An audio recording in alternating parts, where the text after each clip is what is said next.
오늘 영상에서는 몬자 경기에서 페라리의 관점과 레드불의 맥스 우승을 분석해 보겠습니다. 몬자에서 레드불은 후방 윙을 가볍게 하여 훨씬 더 경쟁력 있는 모습을 보였고, 이는 앞으로의 경기와 시즌 후반부에도 영향을 미칠 수 있다고 합니다. 따라서 시즌 전반부보다 더 강력한 레드불을 볼 수 있을 것입니다. 맥라렌의 팀 내 소통과 피아스트리, 노리스 간의 포지션 교환에 대해 이야기해야 합니다. 이는 영국 드라이버에게 유리하게 작용했습니다. 이제 르클레르, 해밀턴, 바세르의 발언을 들어보겠습니다. 우선 여러분의 모든 지원에 감사드리고 싶습니다. 사실 몬자에서 많은 분들을 만났습니다. 저는 베로, 맥라렌의 스폰서가 토요일과 일요일에 업무 활동을 위해 저를 불러서 일하러 갔습니다. 비하인드 콘텐츠를 많이 촬영했고, 패독 클럽, 피트레인에 있었으며 맥라렌의 박스를 가까이서 보고 그들이 차에 대해 작업하는 것도 보았습니다. 이 모든 것을 인스타그램에 게시할 예정이며, 아직 팔로우하지 않으셨다면 제 이름은 일라스트로입니다. 그러니 꼭 팔로우해주세요. 설명에 링크도 남겨두겠습니다. 이렇게 말씀드렸지만 안타깝게도 팬존에 오래 있을 수 없었습니다. 일하러 갔기 때문에 하루 종일 할 일이 많았고 정말 바쁜 날들이었습니다. 하지만 서킷에서 여러분을 만나서 정말 기뻤고 다시 만날 기회를 기다리고 있습니다. 이제 시작하겠습니다. 만약 비디오가 마음에 드신다면 좋아요를 눌러주시고 구독과 알림 설정을 하셔서 포뮬러 1과 페라리 관련 비디오를 놓치지 않도록 해주세요. 이제 시작하겠습니다. 페라리는 많은 사람들이 몇 달 동안 의심했던 것을 이번에 확실히 보여주었습니다. SF25는 몬자와 같은 트랙에서도 경쟁력을 가질 수 없습니다.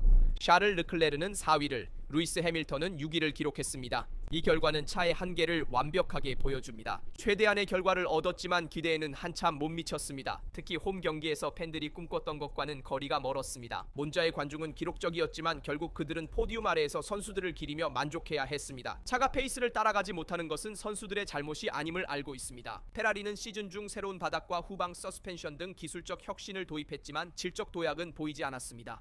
파스테르는 미소를 지으려고 노력하며 페라리가 맥라렌보다 단 4초 뒤에 도착했다고 강조했습니다. 그러나 앞에는 맥라렌의 20초 차이를 벌린 베르스타펜이 지배적으로 있었습니다. 이 포뮬러 1에서는 큰 차이입니다. 여기서 문제가 생깁니다. 맥라렌이 힘들 때 레드불은 승리합니다. 레드불이 어려울 때 페라리는 그 기회를 잡을 준비가 안 되어 있습니다. 이것이 진짜 문제입니다. 페라리는 지상고 최적화, 플랭크 손상 방지, 날개 경량화, 직선 구간 이득을 위한 DRS 활용 등 풍동에서 모든 것을 시도했습니다. 하지만 SF25는 여전히 제동이 어려워 드라이버들에게 신뢰를 주지 못합니다. 숫자가 이를 증명합니다. 르클레르는 355 8km/h, 페르스타펜은 355 4km/h를 기록했으며 둘 다 슬립스트림 없이 달성했습니다. 해밀턴은 슬립스트림으로 363.33km/h를 기록했으며 이는 알본보다 0.8km/h 느린 속도였습니다. 경기 초반 타이어 마모가 심해져 드라이버들이 속도를 줄였습니다. 페라리는 몇 번 추월을 당했고, 피아스트리는 레클레르를 레스모 첫 코너 바깥쪽에서 추월했습니다. 그곳은 보통 추월이 거의 없는 구간입니다. 레드불 RB21의 새 바닥은 최고 속도를 유지하면서 더 많은 다운포스를 생성했고 맥스가 차이를 만들었습니다. 페라리는 메르세데스보다 20점, 레드불보다 41점 앞선 280점으로 컨스트럭터 챔피언십 2위를 유지 중입니다. 그러나 레드불은 사실상 맥스 페르스타펜 한 명의 드라이버로 경주하고 있습니다. 하지만 이 위치가 모든 걸 말해주진 않아요. 사실 페라리 팬들은 몬자에서의 승리를 원했지 컨스트럭터 순위 2위를 원한 건 아니었어요. 하지만 포디움에 오르지 못했어요. 르클레르는 주말을 쓴소리로 요약했죠. 우리는 아무것도 없는 한가운데에 있다. 그는 맞았어요. 페라리는 구조적 결함이 있는 차로 불가능한 목표를 쫓는 것을 멈춰야 해요. SF25는 승리를 위한 차가 아니에요? 그러므로 미래를 생각하고 2026년을 대비하여 마라넬로의 새로운 기술자들의 작업과 프로젝트 678에 모든 것을 걸어야 합니다. 제조사 2위를 지켜야 하지만 환상을 가지면 안 됩니다. 네, 몬자는 노력했지만 이 차가 세계 챔피언십 수준이 아님을 보여줬어요. 그리고 걱정할 게 있다면 이번 몬자 경기에서 가장 우려되는 건 레드불의 성장입니다. 레드불은 여름 휴식 후 크게 성장했어요. 맥스가 네덜란드에서 했던 경기와 베르스타펜이 몬자에서 했던 경기를 떠올려보세요. 최근 두 개의 경주 트랙은 서로 매우 산기합니다. 그럼에도 불구하고 우리는 강력하고 거의 지배적인 맥라렌과 그 사이에 끼어드는 맥스의 레드불을 목격했습니다. 가끔은 노리스를 이기고 가끔은 피아스트리를 이기고 때로는 둘 다 이기기도 합니다. 그러니 레드불을 주의하세요. 41점의 차이는 크지 않습니다. 물론 한 명의 드라이버로 경주하기 때문에 주목할 만하며 이는 컨스트럭터 챔피언십에 영향을 미칩니다. 그러나 맥스는 오렌지 팬들 사이에 희망을 다시 불러일으켰습니다. 또 한 가지 말씀드리면 저는 몬자에 있어서 포뮬러 1 내부 분위기를 조금 볼 수 있었어요. 맥라렌 쪽에 있었는데 그들은 레드불의 경쟁자들이에요. 그럼에도 네덜란드 챔피언에 대한 많은 지지가 보였어요. 맥라렌 내부에서는 노리스가 피아스트리보다 더 사랑받는 것처럼 보이지만 팬들은 반대로 피아스트리를 더 좋아하는 경향이 있습니다. 이는 몬자에서 노리스에게 들린 야유 그리고 포지션 변경 때문이기도 합니다. 이에 대해서는 나중에 이야기하겠지만 먼저 르클레르의 중요한 발언을 분석해야 합니다. 안타깝게도 2024년의 실수는 반복되지 않았습니다. 2025년 이탈리아 GP에서 페라리는 포디움에 오르지 못하고 이클레르는 4위, 해밀턴은 6위로 끝났습니다. 피아스트리의 3위와 3.5초 차이로 도착한 것은 좋아 보이지만 주말은 긍정적이지 않았습니다. 실제로 포디움은 불가능했고 이클레르 자신도 그들이 아무것도 아닌 중간에 있다고 했습니다. 맥라렌의 스텝은 SF25보다 안정적으로 더 빨랐습니다. 페라리는 주로 조지 러셀을 상대로 메르세데스와 세 번째 힘의 지위를 놓고 싸우게 되었습니다. 유망한 출발 후 르클레르는 특히 뒷바퀴의 중간 타이어 과열로 고생했습니다. 며칠 전부터 이미 보였던 매우 가벼운 세점으로 인해 차량이 미끄러지기 시작했고 타이어 마모가 급격히 진행되었습니다. 그러나 다른 한편으로는 레드불이 상당히 가벼운 상태로 후방 날개의 플랩을 잘라내어 매우 작고 간결하게 만들어 공기 저항을 효과적으로 줄였습니다. 하지만 레드불은 이점이 있어요. 바닥에서 다운포스를 더 생성하며 이는 네덜란드에서 업데이트되었고 베르스타펜에게 긍정적인 느낌을 줬습니다. 베르스타펜은 최근 두 경기에서 훨씬 강력한 모습을 보였어요. 반면에 르클레르는 더 많은 고생을 했고 첫 번째 레스모에서 피아스트리가 외부로 추월하는 장면도 보았습니다. 르클레르 본인도 타이어의 온도를 맞추는데 어려움을 겪었고 온도가 너무 올라가면 다시 적정 범위로 되돌리기 위해 관리해야 했지만 그 과정에서 많은 시간을 잃었습니다. 라고 말했습니다. 페라리의 주말은 브레원 연습에서 1-2로 시작이 좋았지만 이후 예선에서 상대들이 엔진 맵을 올리거나 세팅을 혁신적으로 변경하여 격차를 줄였고 결국 단일 랩과 경기 페이스 모두에서 페라리를 앞질렀습니다. 르클레르는 예선에서 다른 팀들이 가까워질 것을 알고 있었습니다. 라고 말했습니다. 일요일에 우리는 최선을 다했지만 레드불은 극단적인 설정을 성공적으로 적용했어요. 맥라렌은 여전히 우리보다 빨랐고 우리는 중간에 있었습니다. 그는 앞에서 실수가 있었어도 포디움에 오르기 힘들었다고 했어요. 그렇다면 다음 경주 바쿠에 대한 르클레르의 전망은 어떤가요? 그는 예선에서 유리할 수 있다고 생각해요. 그곳은 공기 저항이 적은 트랙이니까요. 하지만 르클레르는 신중하게 타이어 상태가 중요할 것이며 맥라렌과 레드불을 따라잡을 만큼의 경쟁력 향상은 기대하지 않아요. 제 의견으로는 페라리가 몬자에서 직선 구간의 효율성을 극대화하기 위해 초저항 세팅 카드를 사용했다고 생각합니다. 그러나 문제는 2025년 몬자 경기에서 후륜 타이어가 문제를 일으켰다는 것입니다. 타이어가 미끄러지면 온도가 올라가고 접지력이 떨어지며 속도가 줄어듭니다. 레드불은 저항을 줄이는 아이디어를 더욱 발전시켜 낮은 공기 저항을 추구하면서도 다운포스를 희생하지 않았습니다. 이는 레드불의 공기역학적 패키지와 기계적 설정이 날개를 최소한으로 사용해도 깨끗한 다운포스를 생성할 수 있음을 보여줍니다. 바쿠에서는 폴 포지션을 노리는 것이 중요하지만 경주에서는 후방 날개의 각도를 덜 극단적으로 선택하여 후방 타이어를 더 잘 관리할 필요가 있습니다. 피트 스톱 타이밍에 대한 전략을 더 유연하게 가져가야 합니다. 언더컷을 지나치게 하면 타이어 마모가 급격히 증가합니다. SF25가 후방의 작동 범위를 확장하지 않는 한 3위권에 머물며 다른 팀의 상황에 의존하여 포디움에 오르게 될 것입니다.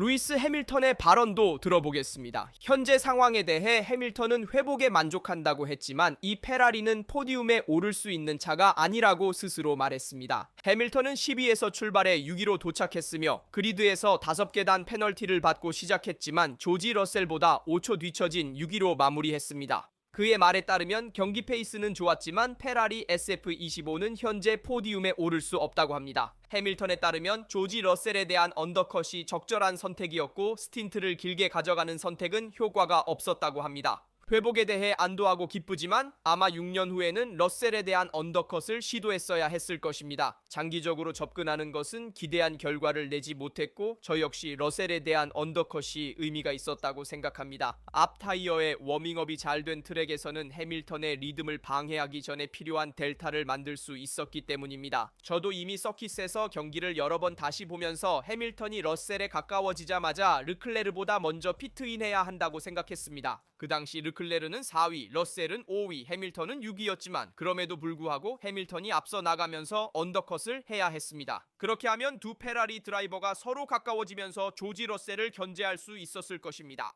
대신 이렇게 해서 러셀에게 유리한 PB를 잃고 해밀턴은 6위에 머물렀습니다. 이는 피할 수 있었던 상황입니다. 메르세데스는 러셀 1명으로 싸웠지만 페라리는 르클레르와 해밀턴 2명으로 싸웠기 때문입니다. 물론 많은 점수를 잃은 것은 아닙니다. 그리고 오늘날 페라리는 포디움을 위해 싸울 수 있는 상태가 아닙니다. 베르스타펜, 노리스, 피아스트리가 문제가 생긴다면 페라리가 무언가를 얻을 수 있을 것입니다. 하지만 에피소드에 의존해 포디움에 오르는 건 실망이에요. 페라리가 타이틀 경쟁에 나설 것으로 예상된 시즌인데요. 또한 페라리가 왜 소프트 타이어를 포기했는지도 살펴봐야 해요. 그리고 바살의 발언입니다. 4번째 랩부터 클레르크에게 압박을 받으면서도 리프트 아연 코스트를 하라고 요청합니다. 얼마 후 보찌가 클레르크에게 리프트 아연 코스트가 효과적이라고 확인해주고, 따라서 클레르크는 타이어가 적정 온도 범위에 들어왔을 때 차량의 핸들링에 집중할 수 있습니다. 해밀턴은 앞쪽 느낌은 좋지만 뒷부분이 빨리 마모돼요. 중요한 점은 소프트 타이어 사용 가능창이 좁고 몬자의 온도가 높아 아스팔트 온도가 44덱인 상황에서 경주가 어렵다는 거예요. 소프트 타이어는 관리가 까다로운데 맥라렌 드라이버들만이 이를 잘 다뤘어요. 이들은 더 나은 기계적 그립과 공기역학적 성능 덕분에 타이어를 최적으로 관리할 수 있었죠. 사실 이론적으로 소프트 타이어가 페라리에 유효할 수 있었지만 열 위험이 너무 컸어요. 르클레르는 예상치 못한 피트 스톱에 놀랐지만 팀은 타이어 열 관리 문제로 설명을 미뤘습니다. 해밀턴도 39랩에서 멈췄지만 새 소프트 타이어가 없고 사용된 타이어 4세트만 있어 사용된 소프트 타이어 장착은 무리였습니다. 타이어 선택은 필수적이었죠. 이제 맥스 베르스타펜이 몬자에서 왜 강력했는지 살펴보겠습니다. 그는 폴 포지션을 차지하고 경기도 우승했습니다. 다음 경기에서 맥스에게 무엇을 기대할 수 있을까요? 맥라렌과 함께 우승을 다툴 수 있을까요? 레드불이 두 번째 힘이 될까요? 아니면 페라리와 경쟁할까요? 맥라렌의 20초 차이로 앞서며 몬자에서 세 번째 시즌 우승을 차지한 페르스타펜에게 이번 주말은 팀과 함께 만든 초경량이지만 균형 잡힌 RB21로 이룬 걸작입니다. 알무트 마르코에 따르면 차이는 단순히 기술적인 것만이 아닙니다. 로랑 메시에가 레드불이 주말을 준비하는 방식을 바꿔 시뮬레이션과 파일럿 피드백을 보다 비판적이고 효과적으로 통합했습니다. 사실 준비 작업이 변경되었고 시뮬레이터 작업은 더 이상 맹목적으로 받아들여지지 않으며 데이터는 논의되고 검증되며 맥스의 경험이 트랙 위의 그룹과 융합됩니다. 맥스는 세팅 선택에서 더 많은 발언권을 갖습니다. 맥스는 직선 속도를 높이려 했습니다. 팀은 주행 가능성을 유지하며 빠르게 대응했습니다. 기술적인 방향도 변화했는데 도입된 업데이트가 기대에 부응했기 때문입니다. 하지만 무엇보다도 저항을 줄이는 타협점을 찾으면서도 타이어의 성능창이 무너지지 않도록 했습니다. 우리는 2024년 몬자에서 페르스타펀이 우승자인 르클레르에게 30초 이상 뒤진 6.15 경기를 마쳤던 것을 기억합니다. 2025년에는 같은 맥스가 이번 시즌 지배적인 맥라렌에게 20초 차이를 주었습니다. 처음 10바퀴 동안에는 노리스를 떼어내기 위해 매우 빠른 속도로 달렸고 그 후 37바퀴 동안 동일한 중간 타이어 세트를 사용하여 눈에 띄는 성능 저하 없이 타이어 관리를 설정했습니다. 이것이 상징적인 부분입니다. 베스타펜은 방금 미디엄 타이어로 37바퀴를 같은 페이스로 달렸습니다. 후방 윙이 매우 가벼웠지만 바닥에서 충분한 다운포스를 생성하여 타이어를 소모하지 않았습니다. 베르스타펜이 항상 지적했던 필요한 언더스티어는 없었고 제동시 안정성이 있었으며 트랙션도 깨끗했습니다. 안드레아 스텔라 또한 맥스 베르스타펜이 무적이었다고 인정했습니다. 사실 RB21은 이제 날개와 배기구로 깨끗한 동적 하중을 생성할 수 있습니다. 효율적인 바닥과 프론트 엔드의 좋은 품질도 함께 제공되어 진입 시 전방의 견인이 점진적으로 이루어져 페라리와 달리 코너에서 미끄러지는 것을 피합니다. 바쿠에서 비에스타가 모나코에서도 같은 흐름을 유지할 수 있을지 보는 것이 흥미로울 것입니다. 게다가 맥라렌에서 피아스트리가 느린 피트스톱 때문에 노리스를 앞지르게 한 상황에 대해 막스가 코멘트한 것이 너무 웃겼습니다. 저는 그 상황을 직접 봤는데 노리가 언제 출발할지 궁금해하다가 왼쪽 앞바퀴를 보고 상황을 이해했습니다. 막스 베스타펜이 피아스트리가 노리스를 앞지르게 했다는 소식을 듣고 피트스톱이 느려서 그렇구나 라며 웃었을 때 정말 재미있었습니다. 이것은 다시 한번 막스 베스타펜의 포뮬러 1에서의 우월함을 보여줍니다. 그는 그리드에서 가장 강하다고 느끼며 다른 사람들의 행동을 평가합니다. 맥라렌은 챔피언십을 더 개방적으로 만들기 위해 노리스를 유리하게 하려 합니다. 노리스는 맥라렌에 오래 있었고 영국인 드라이버라 이 점을 과소평가할 수 없으며 이는 팀과의 관계에도 영향을 줍니다. 오스카가 더 많은 것을 가진 게 확실합니다. 트랙에서의 리듬뿐만 아니라 심리적 압박에서도요. 하지만 맥라렌은 노리스를 포기하고 싶지 않고 그가 정신적으로 무너지지 않기를 바랍니다. 그래서 가능한 한 상황을 공정하게 만들려고 합니다. 맥라렌은 반대 상황이 발생했더라도 똑같이 행동했을 것이라고 말했습니다. 그러나 만약 레드불에서 맥스 페르스타펜에게 그런 일이 일어났다면 그는 트랙에서 추월했을 것입니다. 그렇다면 맥라렌의 포지션 스왑에 대한 제 의견은 무엇일까요? 제 생각에 맥라렌의 포지션 스왑은 잘한 결정입니다. 이는 그들에게 최선의 드라이버 관리 방식입니다. 안드레아 스텔라는 세계 챔피언십이 세부 사항에서 결정된다는 것을 이해하고 있으며 북쪽과 6기둥 사이에 나뉜 피트박스는 맥라렌에게 최악의 적이 될 것임을 알고 있습니다. 이 말을 기억하세요. 이것이 진짜 이유입니다. 안드레아 스텔라는 현재 파일럿들 사이에 균열을 만들고 싶지 않습니다. 과거에 우리는 메르세데스의 해밀턴과 로즈버그 또는 레드불의 베텔과 웨버처럼 몇몇 커플이 폭발한 것을 이미 보았습니다. 물론 피아스트리는 이 순간에 불이익을 느낄 수 있어요. 팀이 노리스를 위해 포지션을 바꿨으니까요. 하지만 노리스가 주말 내내 피아스트리보다 더 경쟁력 있었던 것도 사실입니다. 맥라렌의 논리는 두 드라이버 모두를 보호하는 것입니다. 만약 상황이 반대로 발생한다면 피아스트리는 이 에피소드를 자신의 이익으로 주장할 수 있을 것입니다.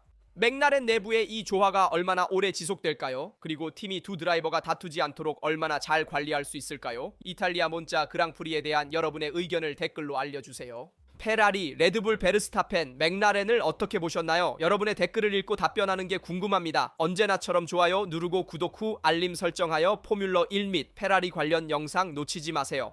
여기 라스토에서 전해드릴 소식은 여기